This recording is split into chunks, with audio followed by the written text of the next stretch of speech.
দাবিটা জানাইছিল। আর এখানে এই যে 148 দেখতে পাচ্ছি যে মূসার সম্প্রদায় তাহার অনুপস্থিতিতে নিজেদের অলংকার দ্বারা গড়িল এক গোবৎস। এ তারা গরুর পূজা শুরু করে দিল,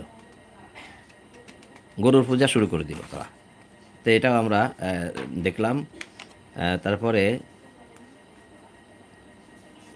তারপরে দেখেছি যে আমরা যে তারা ওই পারে গিয়েই মূসার কাছে একটা আবেদন করলো যে আমাদের জন্য একটা মূর্তি বানাই দাও যাতে আমরা পূজা করতে পারি। তাহলে জাতিটা ছিল খুবই ভয়ঙ্কর জাতি, মূসার সম্প্রদায়। আর এই মূসার সম্প্রদায় হচ্ছে ইহুদি জাতি, আর ঈসার সম্প্রদায় হচ্ছে খ্রিস্টান জাতি, যাদেরকে আমরা খ্রিস্টান বলি, আরবিতে কোরআনে বলছে নাসারা। তাহলে ইহুদি এবং নাসারা, তাহলে এরা ছিল ইহুদি জাতি, সেটা পাওয়া যায়। তবে ইহুদি জাতিরা মুসলিমদের বেশি শত্রু হবে, আবার যারা খ্রিস্টান তারা আবার মুসলিমদের নিকটবর্তী হবে, আল্লাহ বলছে।